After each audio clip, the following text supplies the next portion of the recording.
Teman-teman sikut sekalian yang saya muliakan, istri atau suami sama-sama ini ya. Kalau Islamnya bagus dan dia kuat, bisa mengalirkan rasa yang sama kepada pasangannya. Jadi kalau kamu ngeluh mulu, suami saya nih Islamnya nggak bener, suami saya ahli maksiat, suami saya suka ngerjain dosa, suami saya begini begitu, tanyakan pada dirimu, bagaimana denganmu? Kalau kamu bertakwa, kalau kamu beriman, kalau kamu beribadah dengan benar dari hati kamu, Allah akan menurunkan rahmat kepadamu, dan rahmat itu bakal ngalir kepada orang-orang di sekelilingmu, termasuk suamimu. Kalau kamu emang benar ibadahnya, tuh nanti suami kamu juga akan ikut berubah bersama dengan perubahan-perubahanmu. Maka kalau kamu ngelihat nih suami saya nih Islamnya gak benar, ya berarti kamu juga sama. Sebab al-mu'min mir'atul mu'min, orang mukmin itu cerminan bagi orang mukmin lainnya. Bu, kalau kamu ngaca nih, kamu ngaca, kata Nabi Muhammad, orang mukmin cermin buat orang mukmin lainnya, terutama yang dekat dengannya. Terutama yang dekat dengannya. Anakmu tuh cerminan diri kamu, suamimu cerminan diri kamu. Karenanya kalau suamimu begini begitu, itu sama aja dengan kamu lagi ngaca. Noh, kamu noh.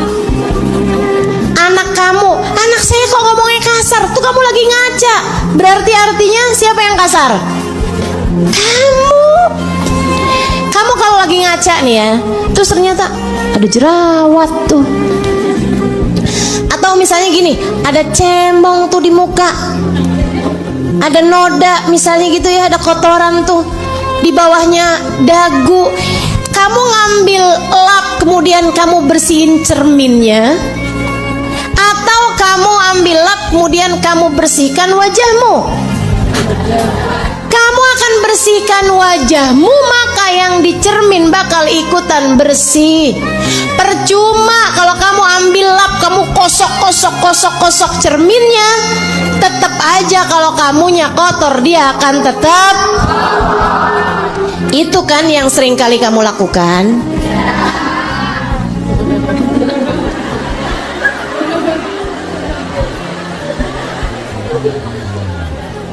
Suami saya nih ibadahnya nggak bener, suami saya begini, suami saya begitu. Terus kamu marahin suami kamu, terus kamu kata-katain suami kamu. Itu sama aja tuh kayak kamu ngambil lap, kamu bersihin setengah mati cerminnya. Ya nggak bersih-bersih. Orang yang dimaksudkan bukan dia kok, tapi dirimu sendiri. Allah lagi mau bilang sama kamu, bersihin, bersihin, bersihin. Taubatinlah dirimu. Meskipun memang dosanya nggak sama, tapi kamu juga pendosa. Suami kamu nggak sholat, kamu sholat. Iya, kamu sholat, tapi kamu masih melihat yang bukan mahrammu dengan pandangan rasa suka. Sama dosa aja juga, dosa-dosa juga. Suami kamu nggak sholat, iya, tapi kamu masih gibahin orang juga. Sama aja kan. Kamu masih bohong juga. Ayolah teman-teman saudaraku sekalian, sama-sama aja kok. Suami saya Ustadzah suka main perempuan. Oke? Sekarang tinggal kamu tanya sama diri kamu sendiri. Hati kamu adakah sudah bersih dari laki-laki yang bukan mahrammu? Adakah hati kamu sudah terjaga? Tak pernah berkenan memasukkan yang tidak halal bagimu ke dalam hatimu? Kayaknya hampir mirip-mirip aja kok. Karena yang dimaksudkan itu adalah bukan dirinya, tapi dirimu. Makanya Sulaim, perempuan seindah, setinggi, sehebat itu, suaminya juga pelan-pelan sekeren Sulaim. Satu hari Abu Tolhah datang kepada Nabi besar Muhammad sallallahu alaihi wasallam. Ya Rasulullah, sadaqta wa sadaqallah. Wahai Rasul, Allah telah benar dan engkau telah benar, wahai Rasulullah. Kata Nabi Muhammad, "Mang, kenapa Abu Talha kamu lari-lari? Kemudian kamu berkata seperti itu, kenapa?" "Saya nih barusan lagi sholat di kebun saya, wahai Rasul." Punya kebun banyak, teman-teman, orang kaya. Abu Talha kan saya bilang itu tadi, orang kaya. Dia lagi sholat di tengah kebunnya. Dia bilang, "Gak lama saya lihat burung hinggap dari satu dahan ke dahan yang lainnya. Saya memperhatikan burung tersebut gitu, pindah dari satu dahan ke dahan yang lain. Kemudian saya sadari bahwa saya tidak tahu telah berapa rakaat sholat saya." Engkau benar, wahai Rasulullah, dan Allah telah benar ketika mengatakan, "Innama amwalukum wa auladukum fitnah." Sesungguhnya harta dan anak bisa jadi fitnah yang menghalangkanmu dari ridha Allah. Wahai Rasulullah, saya tak mau harta saya memalingkan saya dari Islam, memalingkan saya dari Allah dan Rasulnya. Wahai Rasulullah, saksikanlah harta saya, kebun saya sedekahkan untuk Islam.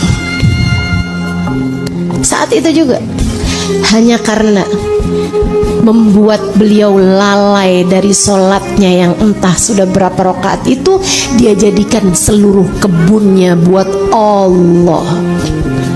Saya sedekahkan, wahai Rasulullah. Saya nggak mau punya harta memalingkan saya dari Allah. Sekeren itu, sekeren itu. Kita nih kalau misalnya mau ngerjain kayak beginian, kagak punya apa-apa. Kita punya HP, tengah sholat kita pikirin HP-nya kita kesedekahin.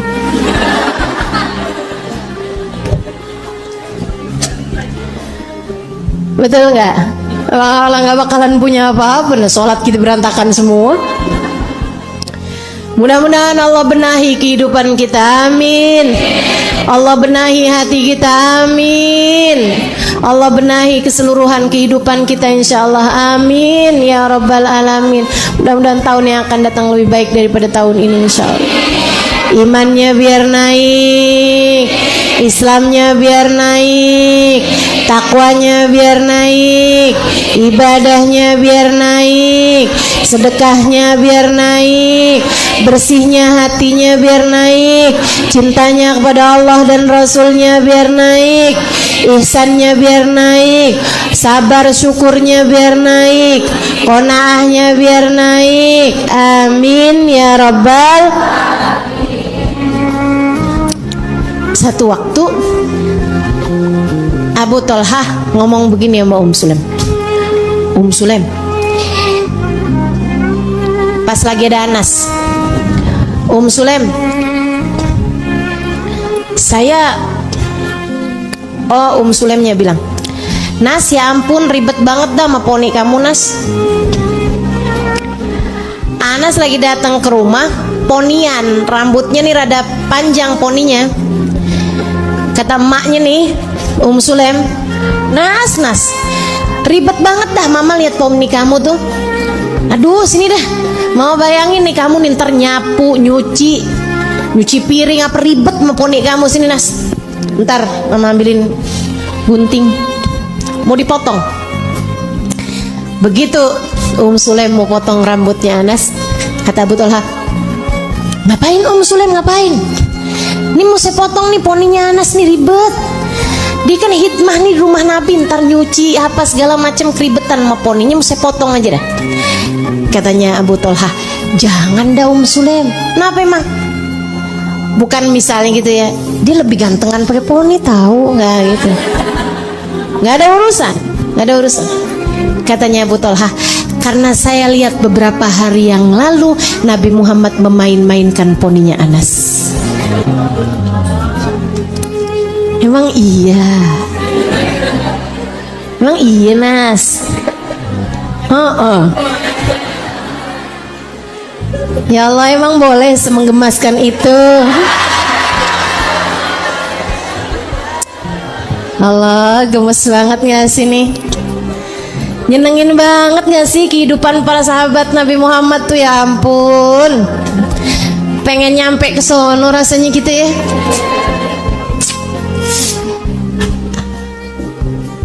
Katanya Sulaim, kalau gitu jangan deh Nas, saya kesian sama kamu Nas, takut gak dimain-mainin lagi poninya. Iya deh mah, biarin aja deh ya. Udah. Balik tuh Anas sama poninya yang udah panjang itu. Subhanallah. Sedikit sekalian yang saya muliakan, masalahnya Sulaim menikah berapa tahun sama Abu Thalhah tuh cukup lama, nggak punya anak. Akhirnya dapat kayak berapa tahun gitu, cukup lama tuh. Abu Thalhahnya pengen banget punya anak. Sulaim sebenarnya sih kalau ngelihat dirinya, dia juga udah punya anak gitu kan, kayak nggak terlalu juga pengen punya anak. Tapi ketika ngelihat Abu Thalhah pengen punya anak, ya dia juga kesian gitu sama suaminya. Jadi akhirnya ya dia doa juga lah, minta sama Allah yang terbaik. Subhanallah, dikasih anak, hamil.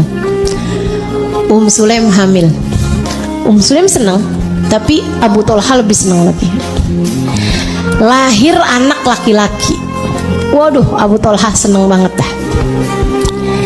Satu hari anaknya ini kan tambah lucu tuh.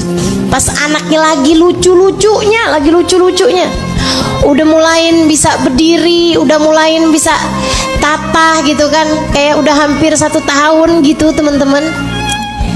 Dia sakit, si anak nih sakit panas. Abu Thalhah waktu itu mau berangkat pergi dagang. Abu Thalhah lagi mikir aja, apa nggak usah dagang ya Sulaim? Kenapa emang? Ini anak lagi sakit kayak gini. Abu Thalhah, tenang aja lah, anak kita kan punya Allah juga. Emang kamu bisa bikin apa juga sama anak? Kan dia punyanya Allah. Iya, berangkat aja nih. Iya, berangkat aja. Berangkat itu Abu Thalhah. Kayak waktunya itu memang zaman itu tuh kayak dagang tuh ada waktunya gitu. Biasanya memang pasar tuh ada harinya di sana. Zaman itu ya ada tanggal-tanggalnya. Bulan ini pasarannya di kota apa gitu, tanggal sekian sampai tanggal sekian kayak gitu. Nah, Abu Thalhah ini seorang pedagang besar gitu. Jadi dia suka bawa barang dagangan dari Mekah ke daerah yang sedang ada pasar gitu, berapa hari kemudian pasarnya selesai pulang gitu. Dan itu udah terjadwal gitu kan. Di Jakarta dulu juga gitu. Makanya ada pasar bukanya tiap hari Kamis doang. Ada pasar bukanya tiap Senin doang. Ada tiap Rebo. Ada tiap Minggu. Gitu kan. Enak tuh kalau pergi ke pasar Minggu tuh jadi cakep. Tau gak? Jalan-jalan ke pasar Minggu.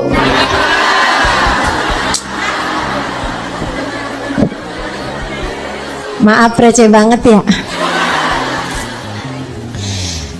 Teman-teman sekalian, akhirnya nih Abu Thalhah berangkat pergi dagang kayak untuk 3-4 harian gitu.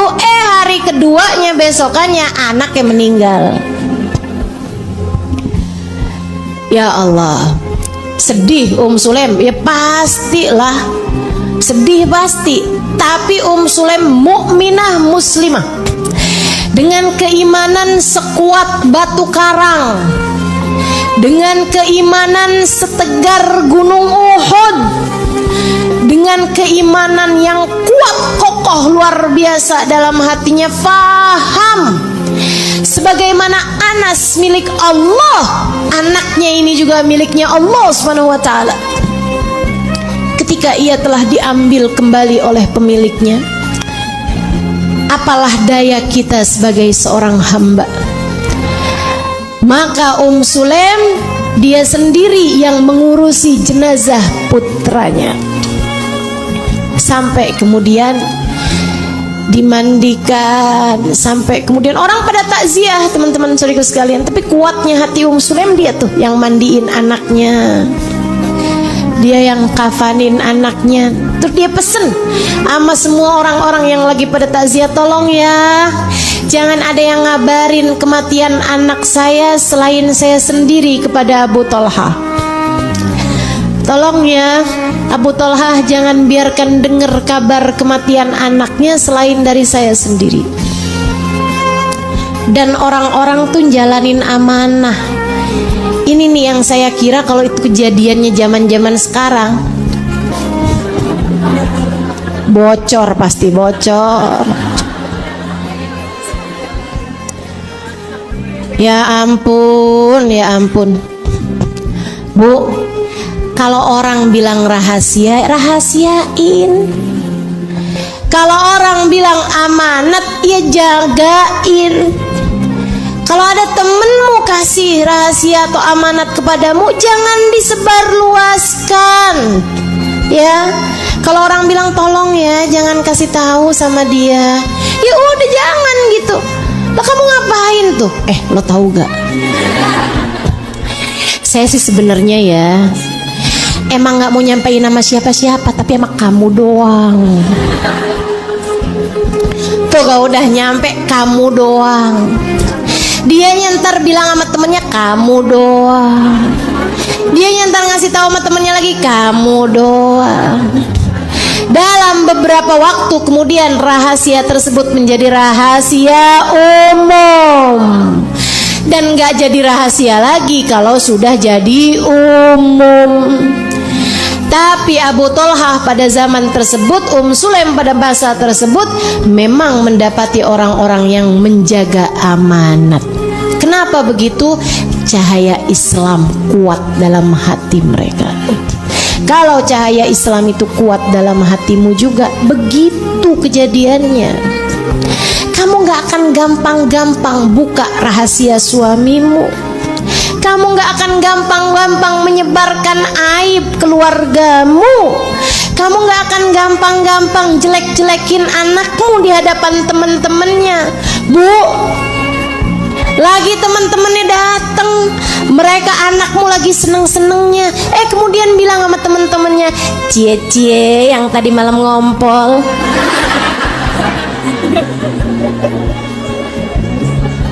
Kamu pikir anakmu biasa-biasa aja, aib bagi dia. Kamu pikir lucu gitu kayak begituan? Nggak lucu sama sekali, nggak lucu sama sekali. Terus kamu ketawa-ketawain, terus teman-teman anak-anakmu mengetawakan anak-anakmu, mau kayak begitu? Tega sekali dirimu itu. Ibu macam apa itu? Yang menyakiti anak-anakmu, pembuli terbesar dalam kehidupan anak-anakmu. Ibu-ibu saudariku sekalian yang saya muliakan, jaga hati anak-anakmu, Bu. Kamu sebagai ibu berkewajiban membesarkan hatinya, bukan malah membuat hatinya menjadi kecil. Jangan kecilkan hati anak-anakmu. Mau belajar punya rahmat, belajar jagain amanah. Anakmu amanahmu, jaga dia sebagaimana mestinya. Bukan masalah orang zaman dulu belum ada kabar berita kali ya, nggak bisa viral-viralin, nggak bisa ini itu, bukan. Masalahnya ada pada mereka menjaga amanah. Mereka menjaga amanah, dan kamu bisa menjadi salah satu dari yang melakukannya. Jagain amanah, jagain amanah anak-anakmu, jagain amanah saudara-saudarimu, jagain amanah suamimu. Rahasia mereka, aib mereka adalah amanah. Yang mereka gak seneng orang lain tahu, itu adalah amanah. Yuk kita belajar buat jaga-jagain hal itu. Insya Allah. Saudaraku sekalian yang saya muliakan, dah tuh akhirnya datanglah Abu Thalha di saat yang memang udah disepakati untuk kedatangannya. Udah pasti nih jam segitu hari itu memang Abu Thalha akan datang. Emang udah kebiasaan kan. Jadi Sulaim udah tahu, Abu Thalha juga udah tahu. Malam datangnya. Begitu nyampe di rumah itu Sulaim padahal baru nggak nyampe seminggu dari kematian anaknya, kayak 3-4 harian aja dari kematian anaknya. Sulaim saat suaminya datang, dia udah dandan, udah cantik, udah masak kesukaan suaminya.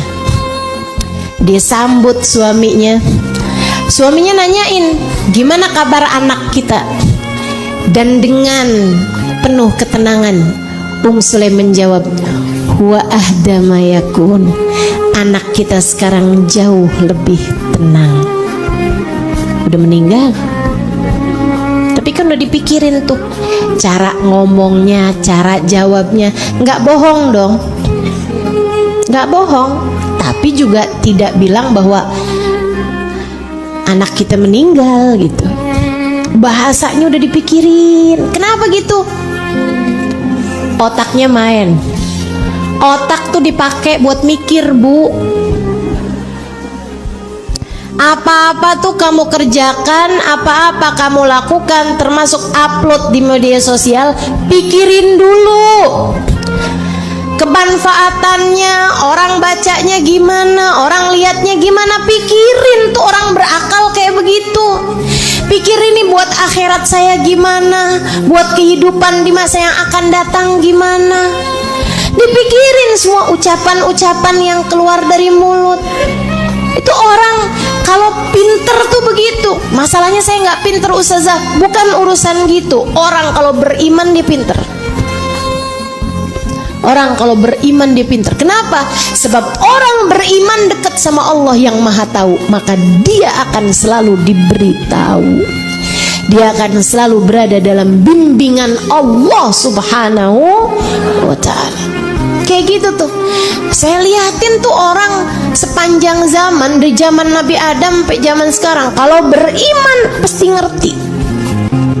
Karena mereka akan selalu dalam petunjuk Allah.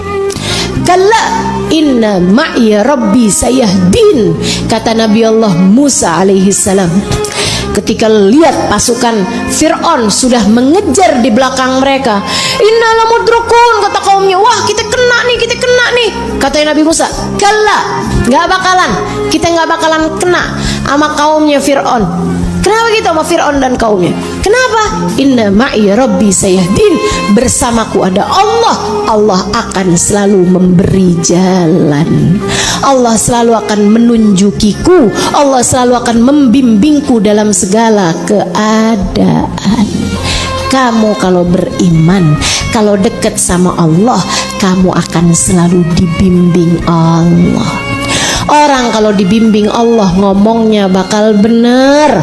Orang kalau dibimbing Allah akhlaknya bakal bener. Orang kalau dibimbing Allah perbuatannya bakal bener. Sebab cara berpikirnya bener, hatinya bakalan bener. Wa ahdama yakun. Abisnya itu teman-teman, udah sholat kan, memang udah sholat isya, udah apa gitu, Sulaim goda-godain suaminya. Ya nggak apa-apa, suami sendiri, penting kan bukan suami orang. Diajakin bercanda, digodain, dirayuin gitu, sampai terjadilah apa yang terjadi. Urusan suami istri. Habis selesai mereka mandi. Habis mandi udah disiapin tuh sama Sulaim, airnya apa segala macam. Zaman itu ya, zaman itu kan orang nggak pada punya kamar mandi, tapi Sulaim udah siapin airnya apa segala, udah dipikirin sama dia. Habisnya selesai, penuh strategi nih, perempuan pinter. Habisnya selesai kayak begitu, suaminya diajakin ke meja makan, suguhin makanan-makanan kesukaannya. Habis dipanasin dulu, enak semuanya gitu. Udah tenang, udah kenyang, udah semuanya, baru tuh orang pinter mau ngasih kabar duka aja dipikirin dulu keadaannya, nggak panik, nggak gopoh gitu. Makanya orang beriman nggak panikan. Ini saya kasih tahu, orang beriman nggak panikan. Kalau kamu modelannya panikan, dikit-dikit panik, dikit-dikit galau, dikit-dikit susah, dikit-dikit, waduh, serba pokoknya dikit-dikit dah. Tanyakan imanmu, di mana Allah dalam hatimu? Di mana Allah dalam hatimu? Orang yang tahu hidupnya ada dalam kendali Sang Maha Besar, dia akan tahu bagaimana harus bersikap. Lah ngapain saya panik-panik, orang sama saya ada Allah kok. Tenang aja gitu. Dia udah meninggal, ya udah gitu, mau gimana lagi ya kan? Ini pinter banget nih Sulaim ini. Udah abisnya tenang, suaminya udah kenyang, udah semuanya terkenyangkan, terpuaskan. Sulaim baru ngabarin, dan dengerin cara Sulaim ngabarin. Ngabarin kematian anak kepada suaminya. Ya Allah teman-teman, saya pernah ngabarin kematian seorang ibu kepada anaknya. Itu aja saya mesti mikirin dulu nih, ucapannya gimana nih, karena ini pasti bakal jelek banget di hati seorang anak ketika ibunya sedang jauh dari anak-anaknya. Ada ibunya meninggal dunia waktu barengan sama saya pergi umroh. Saya mesti ngabarin sama anak-anaknya, kan ada saudaranya. Dia bilang, Ustazah tolong Ustazah yang kabarin ya sama anak-anaknya. Saya bilang baik, saya ngabarin sama anak. Saya pikirin dulu gitu kan sebelum ngomong. Saudariku sekalian yang saya muliakan, nih Sulaim mau ngabarin sama bapaknya anak tersebut bahwa anak itu meninggal dunia sama suaminya. Abu Tolha, saya mau ajak kamu diskusi nih, mau nanya sama kamu. Bingung saya. Kenapa gitu Sulaim? Ada tetangga nih nitipin barang sama saya, minjemin satu barang sama saya, sama kita nih, sama saya. Diambil lagi kemarinan. Gimana menurutmu Abu Tolha? Ya balikin. Bukan punya kamu. Bukan. Balikin. Tapi saya kayak berat banget deh balikinnya. Saya udah terlanjur suka banget gitu sama tuh barang. Ya balikin Sulaim. Tahanin boleh gak? Ya gak boleh, balikin. Dia udah minta nih. Udah. Bukan punya kamu. Bukan. Punya dia. Ya kalau gitu balikin. Berat hati boleh gak? Gak boleh. Kamu harus lega hati, soalnya bukan punya kamu. Yakin?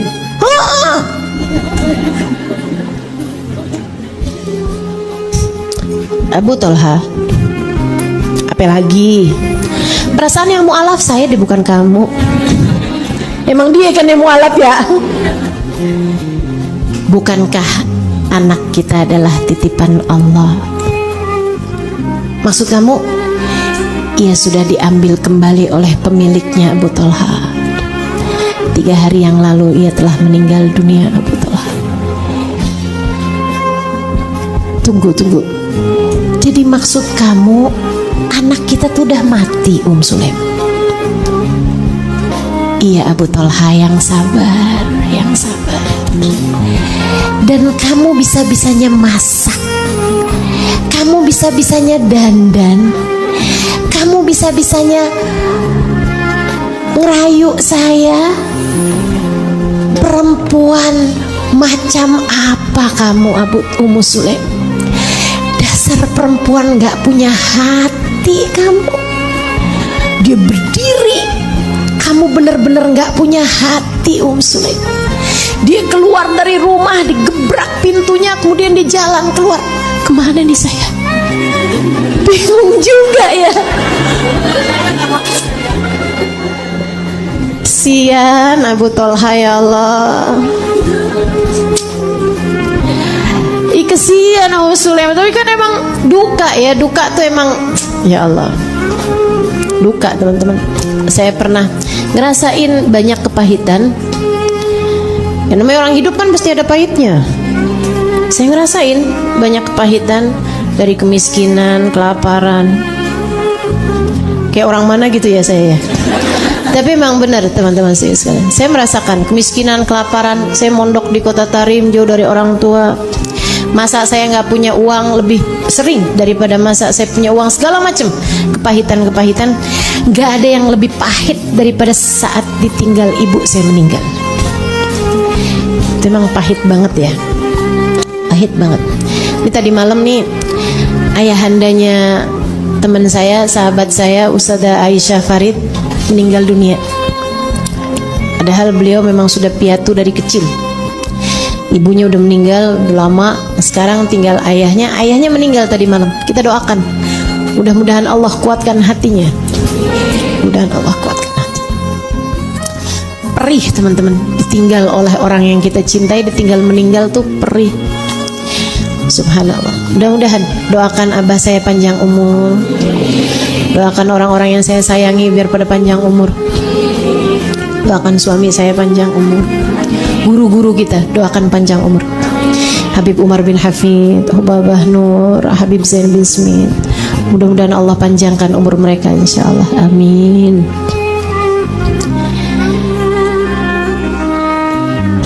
Keluar dari rumah kemana nih? Gak lain gak bukan, mereka itu dalam segala keadaan perginya ke tempat Nabi besar Muhammad, sarana healing paling mujarab, tempat mengobati luka yang paling mustajab. Pergi, tapi itu sekitaran jam 1 malam, jam 12 malam, mau ketuk rumah Nabi. Ini nih sahabat nih, keren, sahabat nih keren. Dia terluka, dia sedih, dia berduka sangat dalam. Akan tetapi apapun perasaan hati mereka, tak pernah kehilangan adab kepada Nabi Muhammad. Gak ada nih ceritanya, ini saya lagi duka banget, orang harus mengerti dong, Nabi juga pasti bakalan ngerti. Bismillahirrahmanirrahim, tok tok tok, assalamualaikum Rasul, tolong saya dong Rasul. Gak gitu, gak gitu. Keadaan apapun, adab selalu terjaga.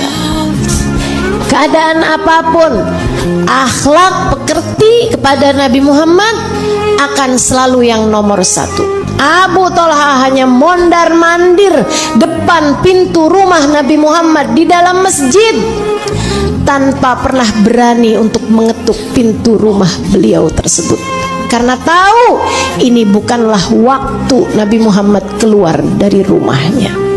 Gak ada sahabat tuh yang beradab gak akan pernah berani mengetuk pintu rumah Nabi Muhammad. Gak ada. Kenapa gitu? Mereka hanya akan menunggu sampai Nabi Muhammad sendiri yang keluar dari rumahnya. Masya Allah, adab sama gurunya luar biasa teman-teman. Adab sama gurunya luar biasa.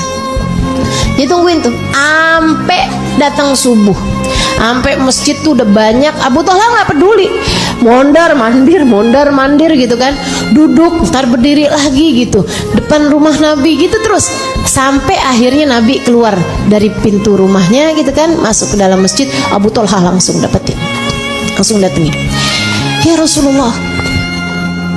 Oh Abu Thalha, faqad wajadtu Sulaim qasiyatul qulub. Rasul, Sulaim tuh ternyata keras banget hatinya Rasul. Oh, kenapa gitu Abu Thalha? Malaha, kata Nabi. Kenapa? Apa yang terjadi? Rasul, anak kami tuh ternyata meninggal dunia dan saya lagi pergi kerja Rasul. Saya lagi pergi dagang. Tadi malam tuh Sulaim saya datang kan nggak tahu nih Rasul kalau anak saya meninggal dunia. Sulaim diceritain tuh. Untung storytellingnya bagus kayaknya nih ya. Jadi nyeritainnya urut gitu, Nabi langsung paham gitu kan. Jadi Rasul, anak kami tuh meninggal, bisa-bisanya Sulaim tuh masak, bisa-bisanya Sulaim ceritain gitu. Nabi dengerin, paham kondisinya, paham keadaannya. Akan tetapi Nabi lebih paham lagi bahwa Sulaim bukan keras hati tapi kuat hati, dan itu beda. Kuat hati itu dengan keimanan, keras hati itu dengan tidak punya kasih sayang. Keras hati itu nggak punya kasih sayang, kuat hati itu tak pernah keimanan mengalahkan apapun. Iman selalu menang. Itu namanya kuat hati. Iman selalu menang. Teman-teman, suamimu sedang berpaling hati, kamu perlu kuat hati, bukan keras hati. Imanmu jangan sampai kalah. Imanmu harus selalu menang. Insya Allah. Apapun yang terjadi, hatimu jangan sampai lemah. Biarkan hatimu selalu kuat. Hati yang kuat adalah hati yang iman gak pernah kalah. Jadi Nabi paham banget nih urusannya bukan Sulaim gak punya kasih sayang sama anaknya, sampai anaknya meninggal dunia dia bisa begini, dia bisa begitu gitu. Enggak bukan. Kan ada juga emang perempuan kayak begitu. Ada perempuan suaminya meninggal dunia dia yang kayak yang oke deh, bagus dia ninggalin warisan banyak. Itu perempuan keras hati namanya, bukan perempuan kuat hati.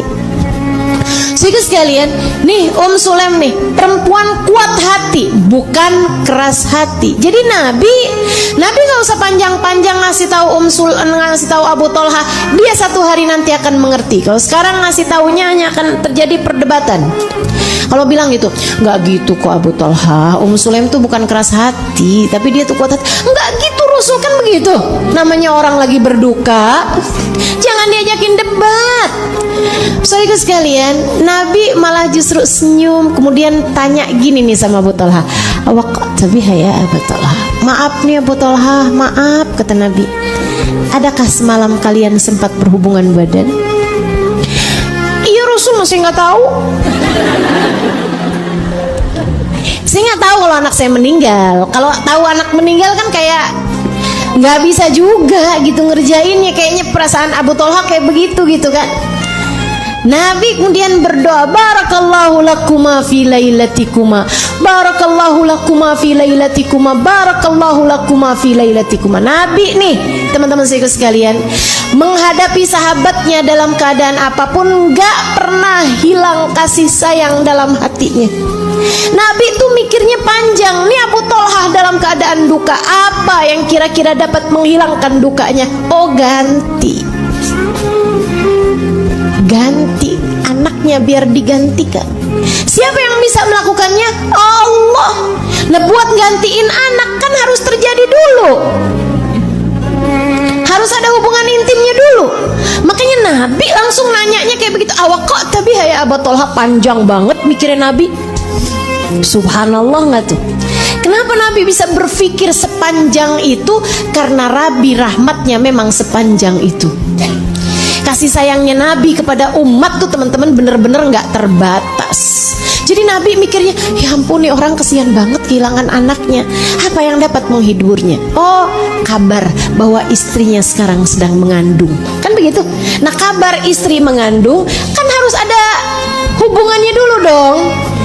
Makanya pertanyaan Nabi, awak kok tabi ya Abu Thalha, apakah kamu tadi malam sempat berhubungan intim dengannya wahai Abu Thalha? Iya Rasul, saya nggak tahu bahwa istri saya, bahwa anak saya meninggal. Barakallahu lakuma fi lailatikuma. Nah, tinggal Nabi Muhammad sekarang tinggal melakukan kewajiban beliau atau rahmat beliau, yaitu mendoakan umatnya. Semoga Allah berkahi malam kalian ini, biar jadi nih malam ya Abu Thalha,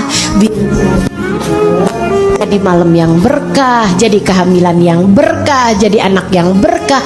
Barakallahu lakuma fi lailatikuma, barakallahu lakuma fi lailatikuma, barakallahu lakuma fi lailatikuma. Didoain. Subhanallah, doanya Nabi gitu. Hamil Sulaim. Dari hubungan malam hari tersebut hamil.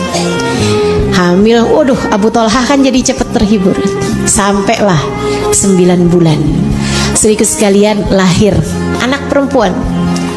Anak perempuan ini di masa dewasanya ia punya anak lebih dari 10 orang. 10-10-nya hafal Al-Quran, 10-10-nya jadi ulama di masa tabi'in, 10-10-nya ketika meninggal dunia di masa dewasanya meninggal dunia dalam keadaan syahid fisabilillah. Keren teman-teman. Kenapa bisa begitu? Hati yang kuat. Kuatnya dengan apa? Dengan keimanan. Itu tuh yang harus kita contoh dari Ummu Sulaim. Kekuatan hati. Yuk belajar. Yuk belajar. Yuk terus belajar. Kuatin hati. Hadirkan dalam hatimu Allah dan Rasulnya. Hatimu boleh cinta sama siapapun, tapi cinta kepada Allah dan Rasulnya harus lebih besar daripada cintamu kepada siapapun dan apapun. Karenanya hati yang kuat, hati yang penuh dengan keimanan tidak akan mencintai yang tidak halal baginya. Maka jangan lagi kamu bertanya, Ustazah, bolehkah menyebut namanya dalam sholat malam saya? Karena dia sejatinya tidak halal bagi saya. Ngapain? Kalau kamu sungguh-sungguh beriman, Allah dan Rasulnya besar di dalam hatimu, tak akan kamu perkenankan yang tidak halal ada dalam hatimu.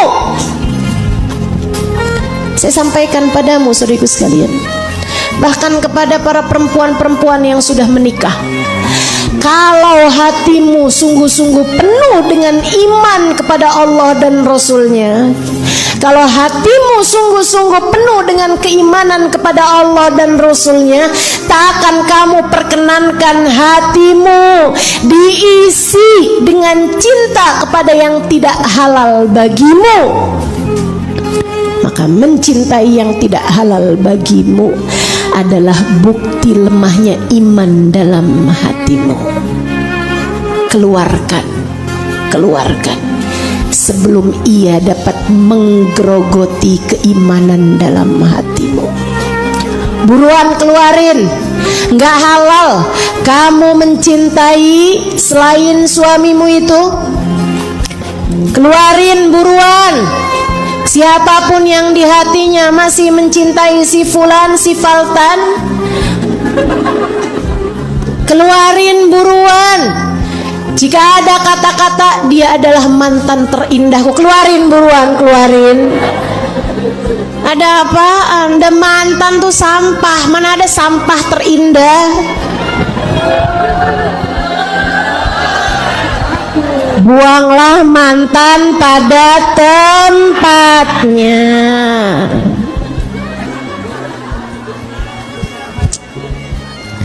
Dah hampir jam 11. Saya ingatkan sekali lagi. Belum lah, saya lihat jam kok. Masih. Tuh teman-teman, pelajarannya tuh. Pelajarannya, ingetin, ini pelajaran akhir tahun nih, pelajaran besar nih dalam kehidupan. Belajar dari Sulaim untuk punya hati yang sungguh-sungguh kuat dengan keimanan, sampai bisa melepaskan anak yang paling dicintainya untuk Allah dan Rasulnya. Ya kan begitu ya? Untuk tidak menikah kecuali karena Allah dan Rasulnya, untuk kemudian kehilangan anak untuk Allah dan Rasulnya. Dan dari kisah kehidupan Sulaim kita tahu, yang untuk Allah dan Rasulnya selalu digantikan dengan yang lebih indah. Hanya ketika kamu mempersembahkan untuk Allah dan Rasulnya, semuanya hanya akan digantikan dengan yang lebih indah. insya Allah.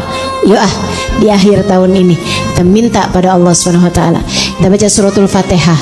Semoga Allah Subhanahu wa taala menggantikan untuk kita tahun yang lebih indah, waktu yang lebih indah, keadaan yang lebih indah. Kehilangan-kehilangan kita di tahun ini, keadaan-keadaan kita di tahun ini, apapun yang terjadi di tahun ini, semoga saja Allah menggantikannya dengan yang lebih indah di tahun yang akan datang. Iman kita, semoga Allah Subhanahu wa taala mengaruniakan iman yang baru di masa yang akan datang dengan keimanan yang jauh lebih indah. Allah perbaharui keadaan-keadaan kita, Allah cantikkan akhlak-akhlak kita, Allah sehatkan badan-badan kita, Allah sehatkan pikiran-pikiran kita, Allah karuniakan segala kebaikan bagi dunia akhirat kita, Allah karuniakan kebahagiaan bagi keluarga kita, Allah karuniakan kebaikan-kebaikan bagi keluarga kita, Allah karuniakan bagi kita dan seluruh keluarga kita yang terbaik di dunia hingga kelak di hari akhirat nanti. Semoga Allah dekatkan kita dengan Allah, semoga Allah dekatkan kita dengan Rasulullah, semoga Allah dekatkan kita dengan perempuan-perempuan salehah sepanjang zaman.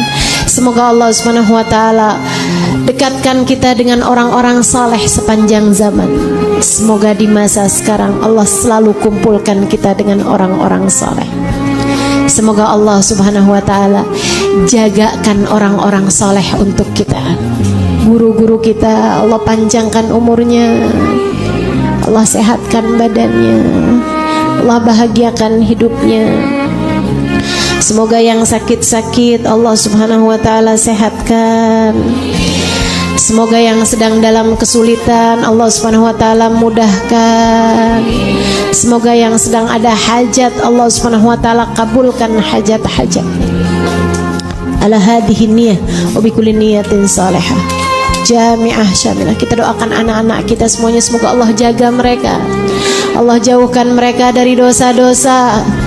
Pemuda-pemudi kita insya Allah mudah-mudahan Allah jaga mereka semuanya, Allah jauhkan dari narkoba, Allah jauhkan dari minuman keras, Allah jauhkan mereka dari perzinaan dengan segala macam jenis bentuknya. Allah Subhanahu wa taala jauhkan mereka dari perjudian dengan segala macam jenis bentuknya. Allah jauhkan mereka semuanya dari riba dengan segala macam jenis bentuknya. Allah jaga kita semuanya dari segala kejahatan-kejahatan. Allah lindungi kita semuanya, Allah jauhkan kita semuanya dari segala dosa-dosa dan kemaksiatan. Ala hadhihi niyyah wa bi kulli niyatin salihah jami'ah syamilah ila hadratin Nabi Muhammad sallallahu alaihi wa ala alihi wa sahbihi wasallam. Al-Fatihah.